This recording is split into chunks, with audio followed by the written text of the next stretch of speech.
그치?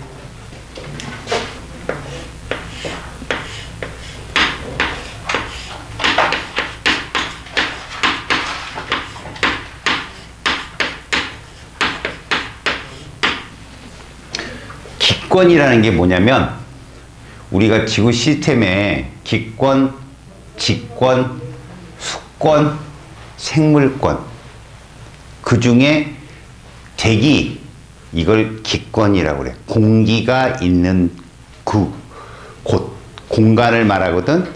직권은 땅이 있는 곳, 수권은 물이 있는 곳. 그지? 생물권 어디야? 너 생물을 몸속에 있는 생명체의 그 시스템을 우리가 생물권이라 하잖아. 그러면 기권이 있으면 기권에는 날씨가 따라오거든. 날씨의 주된 원인이 뭐냐? 기압이며 습도며 이런 것들이야. 날씨는 인간이 100% 정복하지 못한 것 중 하나지. 확률로만 싸우고 여기서 우리는 기권에 대해서 자세히 배워보고 그 다음에 지구의 기운이 어떤가도 살펴볼 거야. 그래서 첫 번째 기권을 살펴볼 거고 지구의 공기 온도 얘를 살펴볼 건데 첫 번째 기권은 층상 구조라는 게 있어. 층층이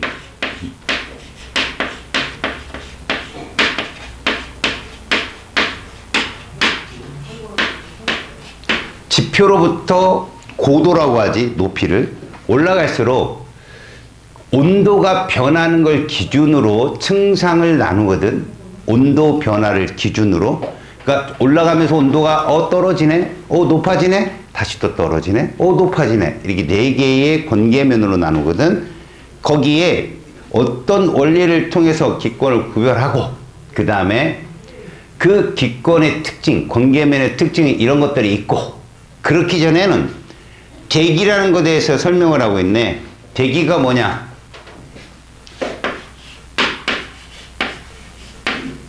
지구 둘레를 둘러싸고 있는 공기를 말하거든. 기체.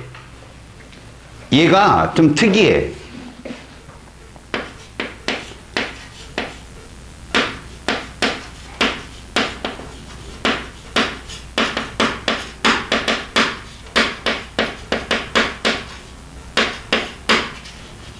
이거를 대기라고 하는데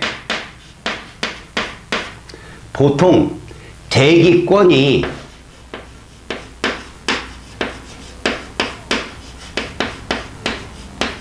요 정도 돼. 1000km 정도 돼. 대기권이. 근데 대부분의 공기는 한 12km 안에 다 있어. 그러니까 실질적으로 우리가 대기가 어느 정도의 지구에 영향을 주냐 그러면 슈퍼에서 파는 검은 비닐 봉지 있지. 거기에다 축구공을 담아봐.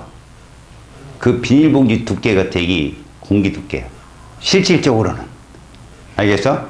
그러니까 희박하게나마 존재하는 게 1000km란 얘기지 대부분의 공기는 솔직히 한 100km 미만, 정확히 말하면 12km 안쪽에 다 존재한다라고 생각을 해주자고. 알겠죠? 자, 거기에 기권 해가지고 지구 표면을 둘러싸고 있는 대기인데 실제로 1000km 정도. 그리고 대기의 조성까지도. 대기 조성은 무엇으로 이루어져 있나 봤더니 질소가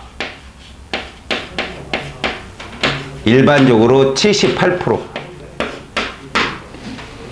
질소가 78%, 그 다음에 산소가 21%,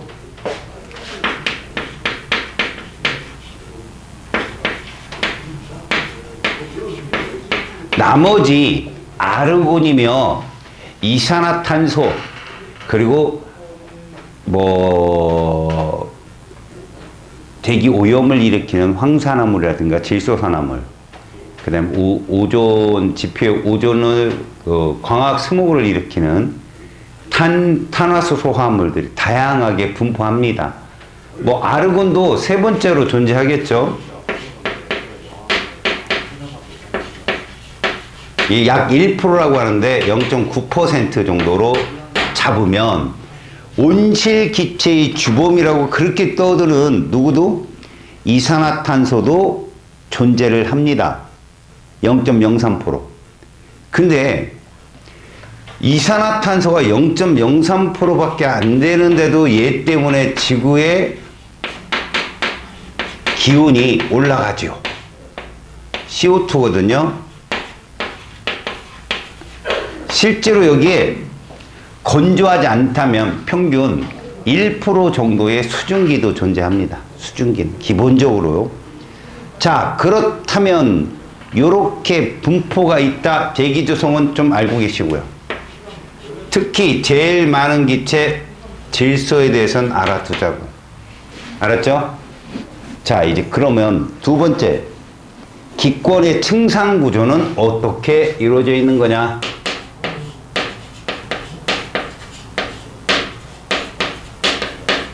제일 먼저 알아야 될 건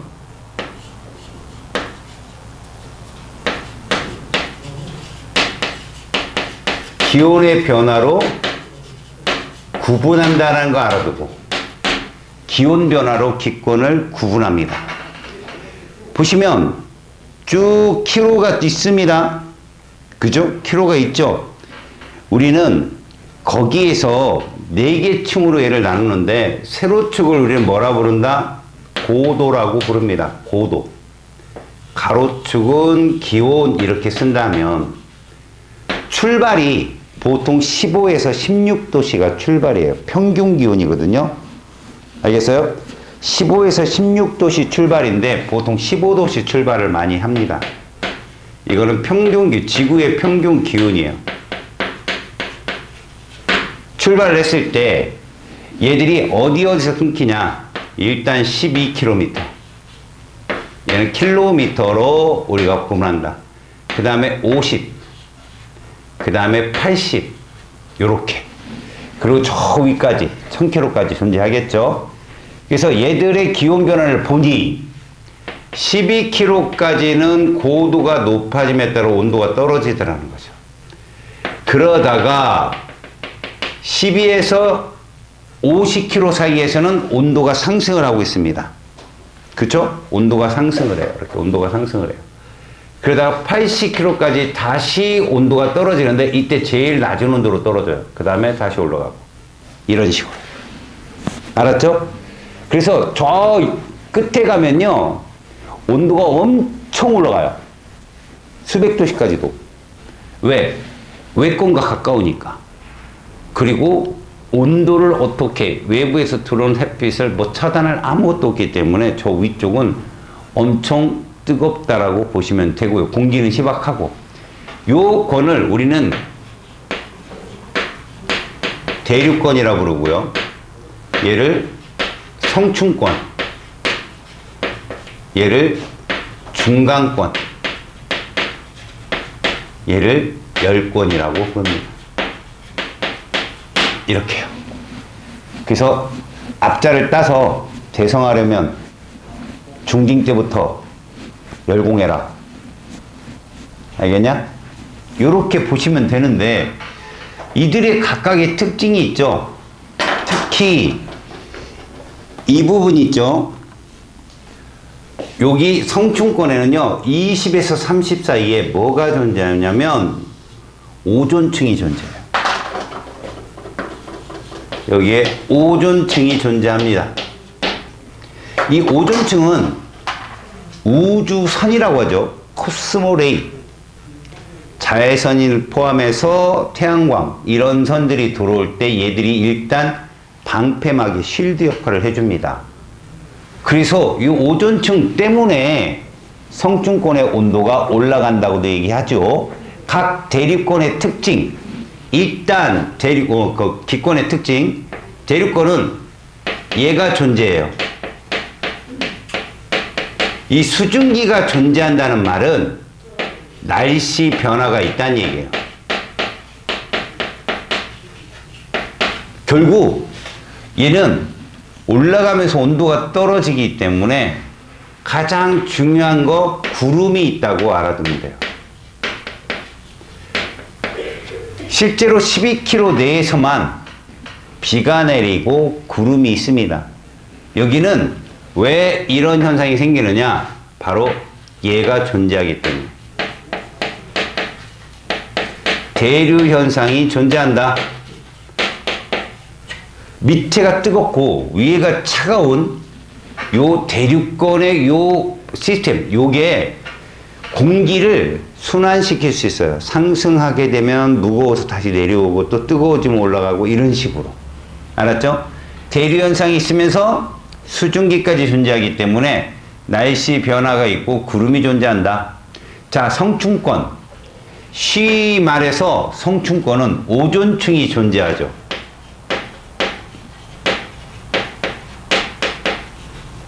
이 오존은 우주에서 오는 자외선 및 우주선을 흡수하는 역할을 해요. 그래서 지가 끊어지거든요. O3라는 애가 요렇게 변합니다. 오존층은 O3라는 오존이 뭐 우주선의 가장 대표인 게 자외선이거든요. UV라고 하는 자외선인데 이렇게 끊어지는 거죠. 이렇게. 그럼 이것들 산소 원자가 되게 반응성이 좋아요. 그래서 얘가 다른 끊어진 O2랑 또 만나서 오존을 만들고 또 끊어지고 헬이 되고 결합하고 계속 그걸 반복하면서 열을 흡수하는 역할을 하죠. 그래서 얘는 올라갈수록 고도가 높아질수록 기온이 높아집니다. 이런 애들. 잘 봐요. 우리가 봤을 때 어떤 애들? 이런 애들은 우리는 대류가 없다고 얘기하고요.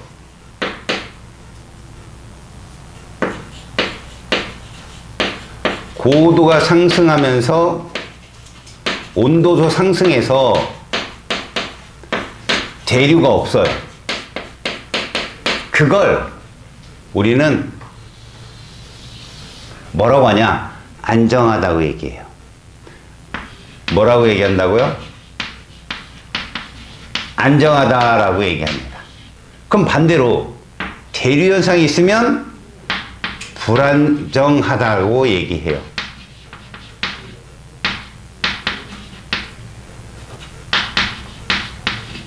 뭐가 정상이냐면 불안정이 정상이어야 돼요.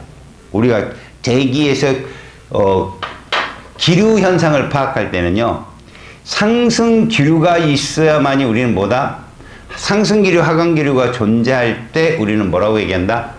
정상이다. 불안정한 층이 정상입니다. 안정한 층은 비정상인 거죠.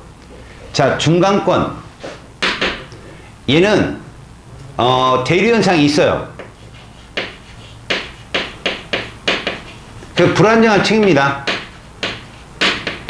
대신 수증기가 없기 때문에 날씨 변화는 없어요. 날씨 변화는 없다. 당연히 대류 현상이 존재하니까 무슨 층이야? 안정한 층이죠. 불안정한 층이죠, 여기도. 알겠습니까? 그리고 여기는 별똥 같은 유성우 현상들이 많이 보여요. 알겠죠? 그리고 열권, 가장 높은 권이죠. 온도가 가장 높고, 그리고 이쪽에서는 뭐 안정하죠. 고도 상승하면서 여기도 마찬가지로 온도도 상승하거든요. 뜨거우니까 저기에 있는 물질들은 해리가 잘 돼요. 그래서 그것 때문에 오로라 현상이 있죠. 얘가 잘 나타나는 곳이기도 해요. 오로라 현상이. 알겠습니까? 자, 그 다음 실질적으로 중간권은 별똥이 보이고 열권은 오로라가 보이고 뭐 이런 중요한 성질들은 알고 있지만 이 부분도 놓치지 말자. 여기 봐봐. 이 부분 있지. 이 부분이 어떤 역할을 하냐. 가장 기온이 어떻다? 낮은 곳이다. 다시 말하면 열권, 중간권 요 사이가 가장 온도가 낮다라는 것도 가끔 심화돼서 시험에 출제되니까 잘 보시기 바랍니다. 알겠죠? 그래서 대륙 건계면, 성층 공계면, 중간 건계면.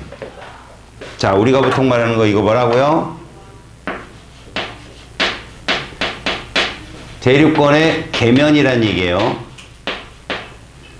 성층권의 계면이죠.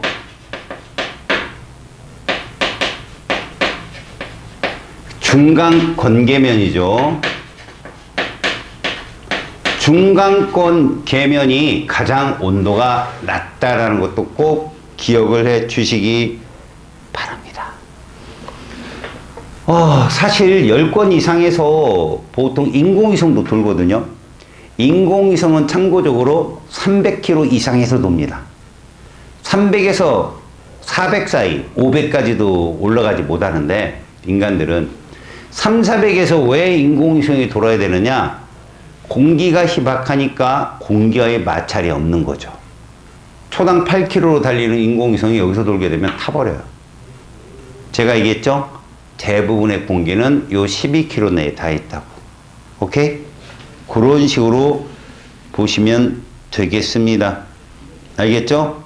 그래서 여러분들 아까 유성이 어디서 보인다고 그랬어? 별똥. 알아두고. 알겠지? 이런 식으로 받으면 공기 특징은 나왔죠? 자, 넘겨보실래요? 각 기권의 특징 여기다 꼼꼼하게 적어볼까요? 지금 다 써있죠? 대륙권은 날씨 현상이 생긴다. 그 다음에 성층권은 어때요? 안정하다. 그리고 여기는 가끔 잘 나오는 거 비행기 항로. 그래서 비행기가 날아가면서 선전 같은 거 보면 밑에 구름이 쫙 깔려있죠. 거기가 대륙권. 비행기 항로로 많이 쓰인다. 그리고 중간권 뭐 여러분도 알겠지만 유성이 관측되고 중간 건계면이 온도가 제일 낮아요. 마이너스 100도씨 이하로 거기까지 떨어져 있거든요. 거의. 그 다음에 여기는 어려운 거 없어요. 대류 현상이 존재하지만 수증기가 없어서 날씨 현상은 볼 수가 없고 구름이 없다는 얘기예요. 그 다음에 10권 정도 되면 여기 기온차가 되게 커요. 일단 여러분들 50km 이상이면요 공기가 거의 없다고 보시면 됩니다. 공기도 희박하고 공기가 없으니까 열을 잡아놓고 보유할 열 용량의 어떤 근거가 하나도 없어요. 그러다 보니 햇빛이 찌면 엄청 뜨겁고 밤이면 엄청 춥고 얘가 열권의 특징이다. 알겠지? 그리고 오로라도 나타나고 그 다음에 인공위성 궤도에 이용된다. 그러나 얘는 몇 킬로미터 이상이다? 300km 이상 정도는 가져야 돼요. 그래도 10권입니다. 그래서 10권이 의미가 있었던 게 인간이 처음 우주 비행 실험을 하죠. 그것도 미국이 아니라 소비에트 연방에서 하거든요.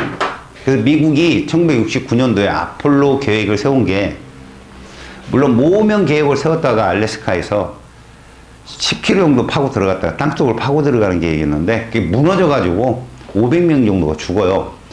그래서 상원에서 반대를 해가지고 그 돈을 그대로 우주계획으로 넘어가거든요. 그게 아폴로 우주계획인데 그 이전에 59년, 60년 초반에 소비에트 연방이 지금의 러시아의 전신인데 최초로 우주선을 띄우게 됩니다.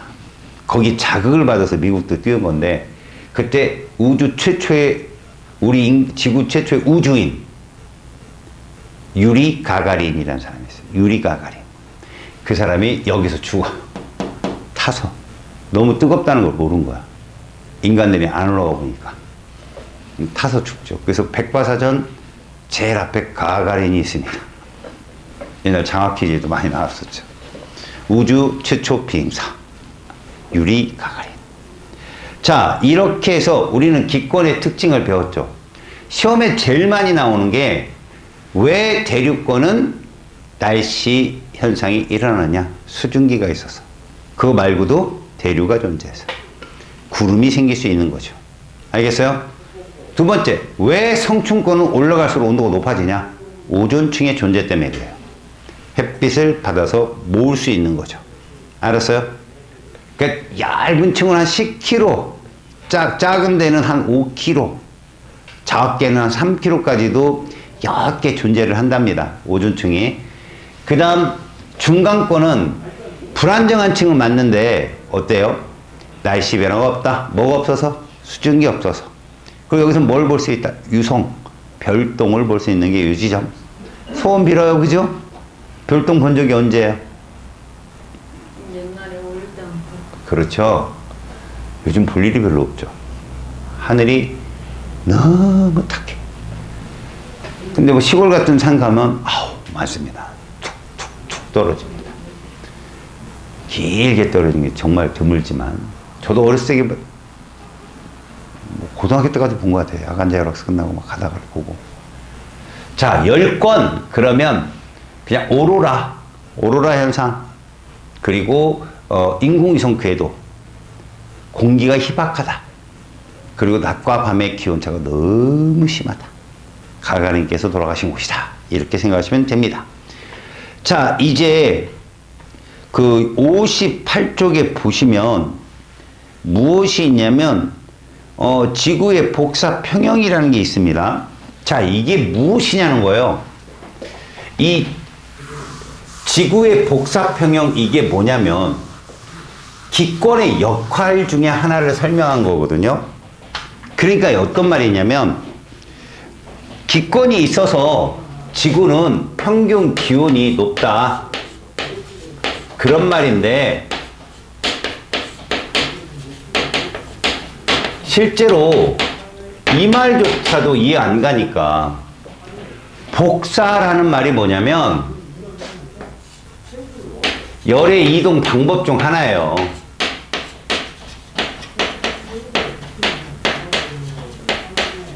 근데 복사는 전도와 대류와 다르게 매질이 필요 없어요. 지 스스로 가는 거죠. 다시 말해서 태양이 이동하는 거예요. 태양이 이동하고 라디에이션인데 태양빛이 오고 지구가 그 복사 형태로 에너지를 빼내고, 이런 게 복사의 형태라고 보시면 되고, 보통 태양은 가시광선, 지구는 적외선 영역으로 복사를 합니다. 그래서 지구를 촬영할 때는요 적외선 카메라로 찍어요.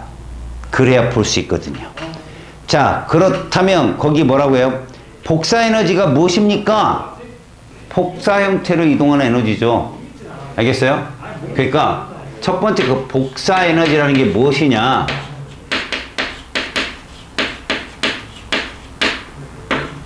매질이 필요 없는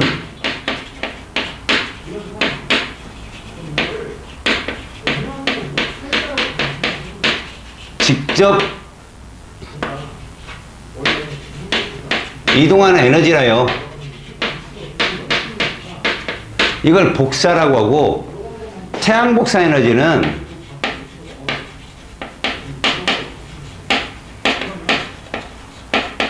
우리 지구에서는 태양 복사 그러면 이거는요 입사로 보면 돼요. 지구로 들어오는 에너지. 얘는 가시광선 영역으로 복사를 해요.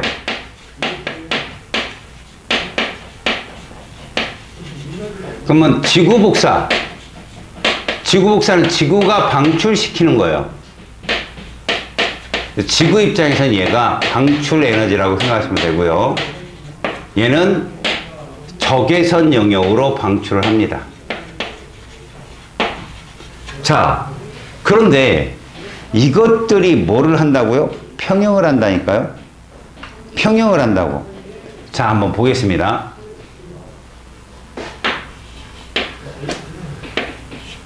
지구가 이렇게 복사 에너지 평형을 갖게 되는데, 일단 복사 평형이라는 게 뭐냐면 입사량과 방출량이 같은 게 복사 평형입니다. 들고 나는 양이 똑같아서 마치 멈춘 것처럼 보이는 거. 그러니까 동적 평형의 일종이겠죠.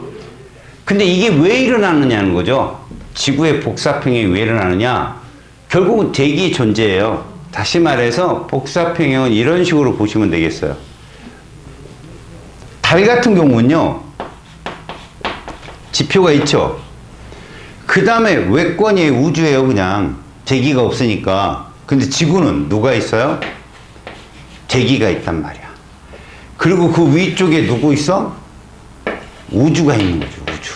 이렇게. 그러면 여기서 선생님이 임의적으로 숫자를 넣어볼게요. 임의적으로. 자, 이게 누구냐? 태양 복사 에너지예요. 그러니까 100만큼 태양 복사 에너지가 들어왔다고 쳐봅시다. 그러면 얘가 이렇게 들어온대요. 50%. 대기로 20%. 공기 중에 이런 걸 흡수되는 거. 근데 그 중에 이렇게 이런 식으로 되돌아 나가는 걸 반사라고 하거든요. 여기서 지표 반사도 있지만 이건 뭐 눈이나 이런 거에 반사되는 거죠. 이렇게 구름에 의해서 반사되는 경우도 있어요. 알았어요? 그래서 위에서 하늘에서 본 구름이 하얗게 보이는 게 반사돼서. 자, 그러면 이제 지표는 50%를 받았고 대기는 20%를 받았네요. 맞죠? 우주 입장에서는 얼마를 받았어요? 30을 받았네요. 그러니까 우리가 입사량과 방출량을 각각 3개의 권에서 보자는 거죠. 외권, 기권, 직권 입장에서 보자 이거죠. 이렇게 되면 지표도 이렇게 한다는 거야. 이게 약 6%. 그 다음에 요렇게 들어가는 게 보통 117%.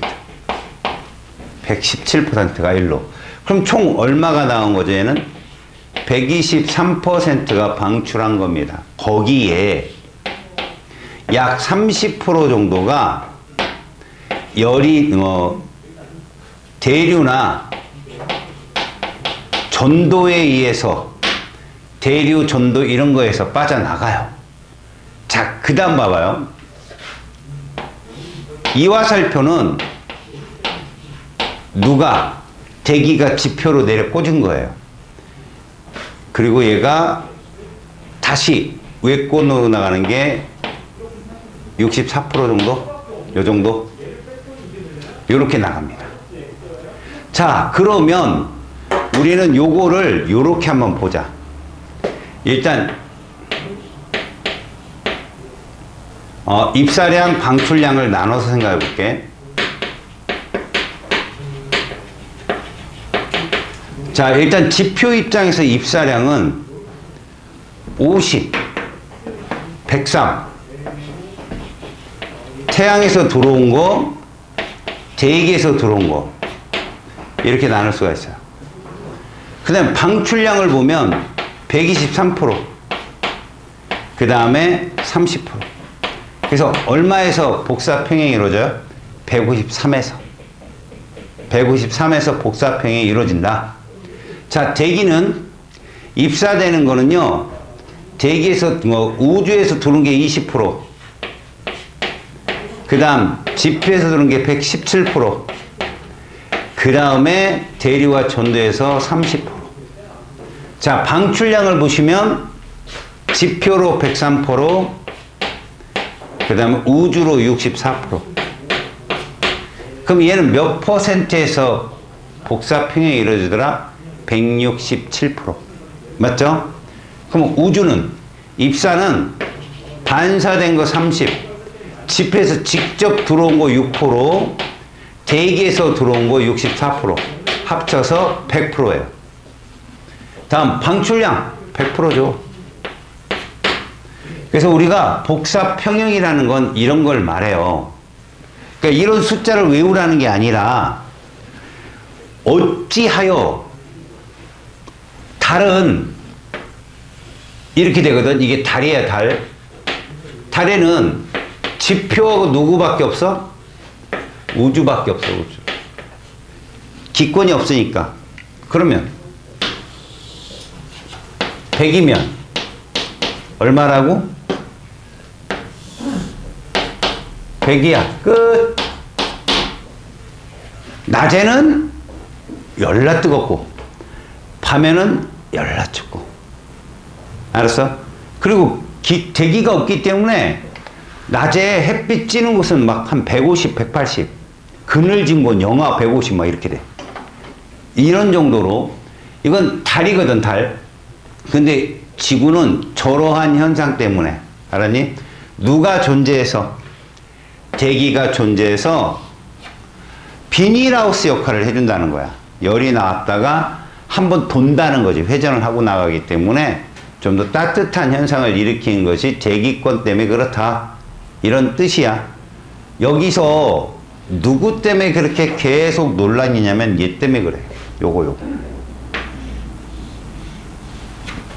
요 화살표는 대기에 있는 기체들이 이런 역할을 하거든. 그게 CO2야. 그게 H2O고. 사실 H2O는 옛날부터 지구에 있어 왔기 때문에 우리가 영향이 없다라고 간주하는 거고, 인간이 만들어낸, 인간의 활동을 통해 만들어진 이산화탄소가 그 하나하나의 영향력은 되게 떨어지거든, CO2가. 근데 양이 너무 많아. 다른 것들에 비해서. 너무 많아서 인해전술이야, 그냥. 걔들 때문에 뭐에 영향을 받는다?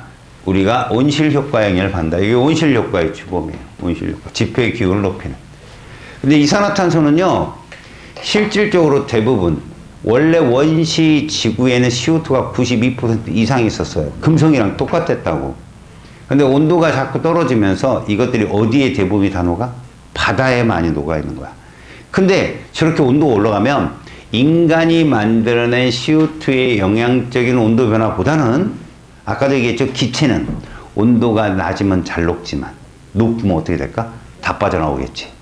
걔들이 한꺼번에 빠져나올 수 있는 그게 지구의 운명을 가늠한다. 그래서 사람들이 몇 년 이렇게 발생했다가 몇 년 후에는 기온이 이래야 되는데 갑작스럽게 100년 안에 이런 현상으로 갔다가 작살난다. 이게 뭐냐? 인간이 만들어낸 이 기체가 원인이기도 하지만 바닷물 속에 녹아있던 기체들이 올라올 수 있으니까 그게 위험하다라고 인간들이 예측을 하죠. 그렇지 않은 이론도 많고요. 알겠죠? 그래서 온실 효과는 바로 이 103%라는 요거, 대기에서 지표로 되반사되는 저거에 영향을 주는 기체들이 점점 많아지면 얘들의 복사평형 값은 높아집니다. 그럼 지구 기온이 어떻게 될까요? 상승하겠죠. 알겠습니까? 자, 페이지 60쪽으로 가봅시다. 이제 본격적으로 대기의 폐해, 뭐냐? 바로 지구 온난화예요. 지구의 평균 기온이 자꾸 상승해요. 지구가 아파요. 막 이런 거죠.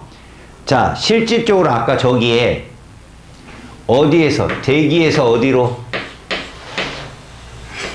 지표로 지금 되반사를 시키는 양이 있잖아요. 얼마였어 아까? 103%. 이 대기가 바로 온실기체라고. 알았냐? 요 대기 중에 있는 기체가 무슨 기체라고? 온실기체인데 그것이 이산화탄소, 메테인이라고 하는데 이건 메탄이라고 할까요? 여기 그죠? 아, 메테인이라고 하네. 오, 똘똘하네. 메테인. 그리고 아까도 얘기했지만 수증기도. 하지만 수증기는 이전 지구일 때부터 일정량으로 유지되어 왔기 때문에 얘는 영향력을 안 주고 이산화탄소나 메테인 이런 것들이 바로 온실기체로서 103%의 저항을 좌지우지한다. 이런 얘기예요. 그래서 지구온난화라고 하는 것 자체가 지구 평균 기온이 어떻게 된다? 상승하는 걸 말한다. 얘 때문에. 그러면 그렇게 상승을 하게 되면 어떤 영향이 오냐? 이게 중요하죠. 지구온난화의 영향. 이건 기본적으로 말이야. 빙하 면적이 감소한다라고 하는데 이 말은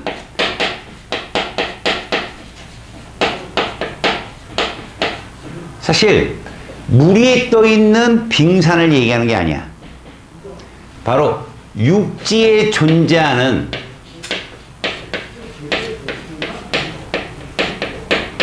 만년설 이런 걸 말하는 거죠. 그린란드가 국토의 10%도 채 안 되는 곳에만 인간이 살아요. 지금 너무 녹아갖고 30~40%가 지금 땅이 다 드러났어요. 물론 좋은 점도 있겠죠. 히토류 개발이나 이런 것들을 할 수 있지만 중요한 건 그만큼 지구 기온이 상승을 했고, 문제는 이제 이건 생명과학계에서 얘기하는 건데, 만년설에 갇혀있던 화석이나 이런 것들이 나오면서 고대 바이러스가 출현할 수 있다라는 우려가 있죠. 아직 그런 현상은 없지만. 자, 육지에 있는 만년설, 그러니까 뭐냐, 물에다가 얼음을 띄우잖아요. 얼음이 다 녹아도 물높이가 높아지지 않아요.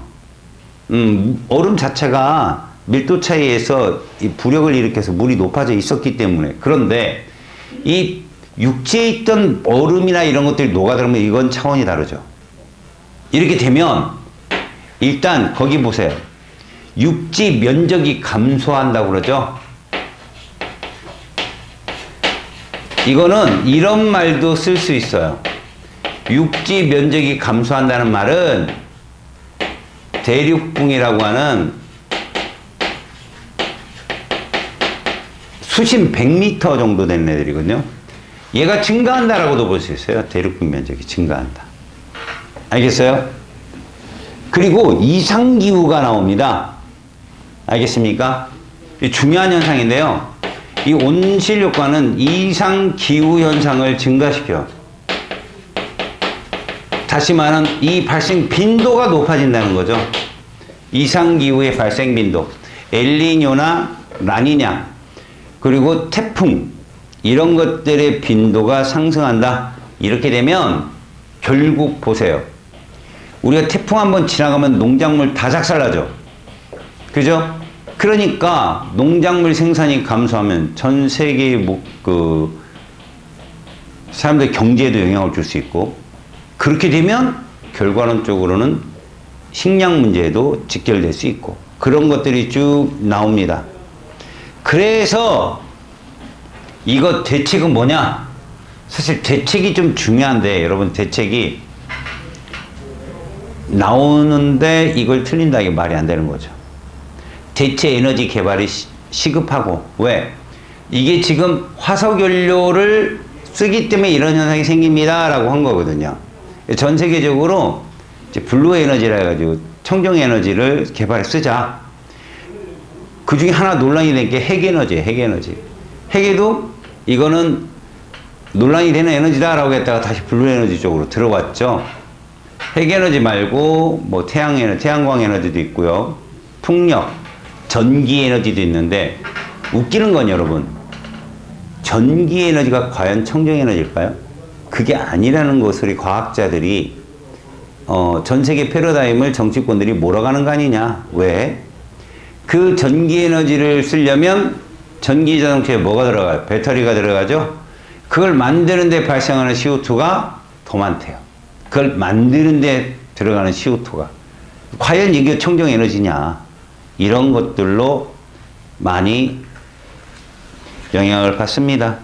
자, 61쪽에 복사평형에 대한 그림을 하나 보자.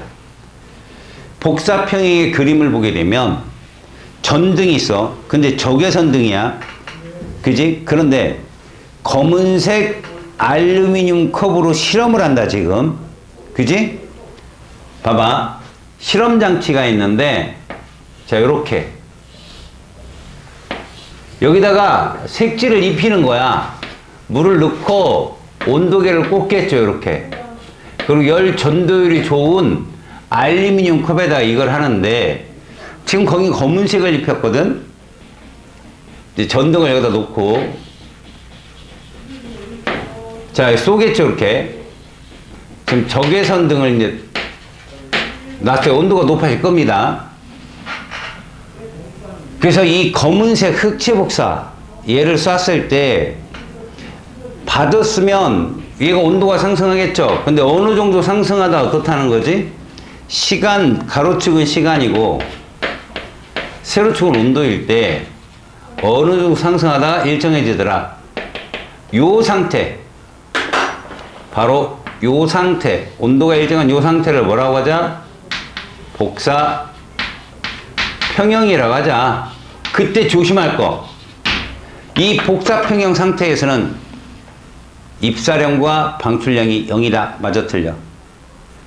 틀려요. 똑같을 때가 복사 평형. 끊임없이 흡수되고 방출되는. 그러니까 무슨 말이야? 솔직히 말하면 여기까지는 지금 평형 상태에 도달한 거잖아. 그지? 입사량이 계속 온도를 높인 거 아니야? 그죠? 그러다 방출량이 막 생겨. 그러다 나중에 방출량과 입사량이 동일해져서 더 이상의 온도가 높아지지 않는 거지. 그러니까 어차피 여기 복사평형 도달하기 전까지는 입사량이 더 많을 거야. 그러다가 방출량이 따라오는 거죠. 알겠습니까? 그 얘기예요, 지금 얘기가. 그 다음 맨 밑에는 제기가 있을 때, 없을 때, 아까 선생님이 말한 거. 누구? 달하고 치고 그 얘기를 보여준 겁니다. 알겠습니까? 숙제 요 65초까지. 예. 좋다. 너무 좋아갖고 웃는구나. 너무 좋아요? 많아요? 39쪽부터 60. 하하. 아니, 빨리빨리 끝내고, 그죠? 안 그래요? 뭐, 얼마나 좋아요. 그렇다고. 내용이 어렵길 않아. 자, 거기 보시면, 이제부터 무엇이 나오냐면, 바로 구름하고 강수가 나오는데, 이거 다 무슨 권에서 일어나는 거야? 대륙권이죠? 고도가 몇 킬로예요? 그렇죠. 그 안에서 일어나는 현상이다 이거죠. 그래서 실제로 우리는 지금부터 공기 중에 습도에 대한 걸 배우게 될 거라는 거지. 알았냐? 그러려면 이걸 알아야 돼.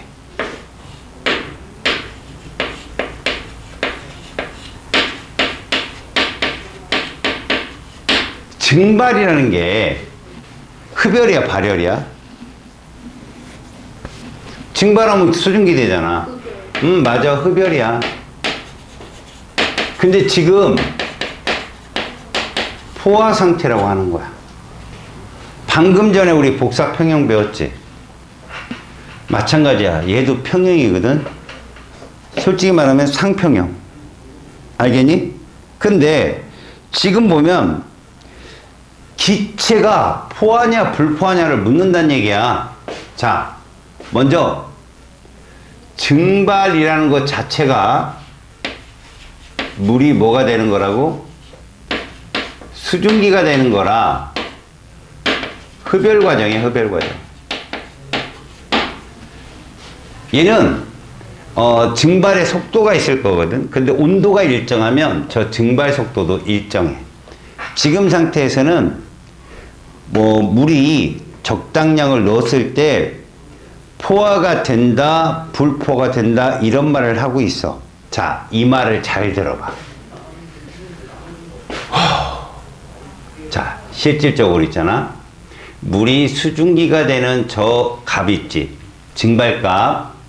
얘가 포화가 됐을 때, 불포화가 됐을 때의 움직임을 좀 봐야 되는데, 우리가 이렇게 비커에다가 물을 넣고 열린 개를 놓는 거야. 열린 개.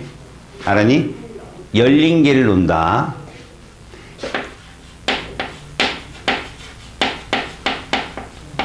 오픈을 시켜놓으면 온도를 일정하게 놓잖아. 온도가 일정할 때 얘들의 증발의 속도는 일정하거든. 증발 속도는 일정해. 그러면 얘가 증발이 이렇게 일어나는데 반대로 뭐도 일어나냐면 액화도 일어나. 응축. 반대 방향이야. 얘도 일어난단 말이야. 그런데 생각을 해보자. 응축이 일어나야 되는데 열렸단 말이야. 그럼 얘는 다 날아가 버려. 왜? 응축 속도가 커질 기회가 없어. 그런데 말이야. 얘를 이렇게 안 하고 이렇게 고립시켜놨. 닫혔어. 이게 닫힌 개라고 하거든. 에너지의 출입은 가능하지만 물질 출입을 막은 거야. 자, 이래버리면 봐봐. 얘가 온도가 똑같아. 온도를 일정하게 놨을 때 얘가 증발을 할 거 아니야. 물의 높이가 낮아진단 말이야. 그럼 이 주변에 누가 많아지는 거야. 점점 수증기가 많아져. 그래서 얘가 처음에 이랬다가 시간이 지나면서 이렇게 되는 거야. 얘랑 같아진다고. 이렇게. 그럼 당연히 물의 높이는 빨간색이 점점점 늘어나면서 물의 높이는 낮아지겠죠. 이렇게. 그러면 더 이상 물의 높이가 변하지 않을 때가 와. 이거를 포화 상태라고 얘기해. 자, 여기가 무슨 상태가 되면 요 화살표 있죠, 요거. 그러니까 무슨 얘기야? 이 속도적으로 본다면 이런 거거든. 속도적으로 본다면 시간이 지나면서 온도가 일정할 땐 물은 이렇게 속도가 일정해. 이게 무슨 속도였어? 증발 속도였어. 근데 응축 속도가 점점 따라오는 거지. 이렇게 따라와. 그래서 만났네? 여기부터 요 시간부터 우리는 동적 평행에 도달했다. 결론적으로 봐. 이쪽으로 갈수록 여기까지야. 동적 평행에 도달할 때까지. 물 입자수는 어떻게 될까? 당연히 감소할 거고. 수증기 입자수는 어떻게 될까? 당연히 늘어나겠지. 그래서 물의 높이, 물 입자수가 준다는 건 물의 높이가 비커에 물의 높이가 준다는 건데, 그럼 동적 평행에 도달한 이 이후는 어떤 현상이 일어날까? 물 입자수와 수증기 입자수가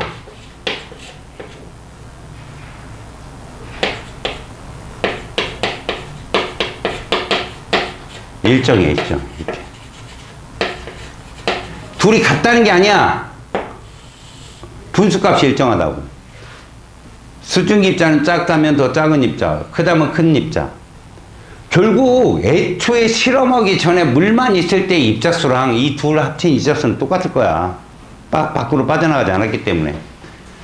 저렇게 된 상태를 우리는 무슨 상태를 부른다? 이런 상태를 수증기의 포화 상태라고 하는 거야. 그러니까 누구를 기준으로 한 말의 포화 상태는 얘를 기준, 기체.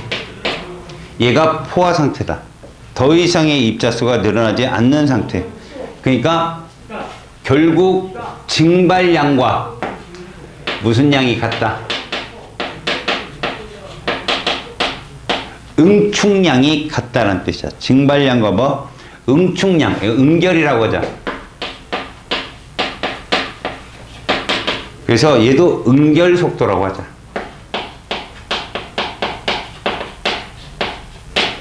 얘가 점점 빨라져서 같아지면 저렇게 동일한 값을 갖는다는 뜻이야. 알겠지? 그래서 물의 증발과 포화는 딱 닫힌 개 내에서만 보는 거야. 열린 개는 응축, 다시 말해서 응결, 이 응결량이 증발량을 따라갈 수가 없어. 그래서 이렇게 닫혀놓고 실험을 하게 되잖아. 그럼 저렇게 평형에 도달할 상태가 도달하고, 그걸 우리는 무슨 상태로 본다? 포화 상태라고 부른다는 거지. 알겠습니까? 페이지 66쪽 봐봐. 자, 오른쪽에 증발과 끓음이란 말 잠깐 나오지. 증발과 끓음. 이게 무슨 말이냐면, 보통 증발은 어떤 온도에서도 다 일어나. 하다못해 0도씨 밑에 있는 얼음도 승화를 해. 수증기가 된다고. 자, 근데 과연 끓는 건 뭘까? 자, 액체 표면에서 기화되는 걸 우리는 뭐라 부르고? 증발이라 부른다면, 알았니?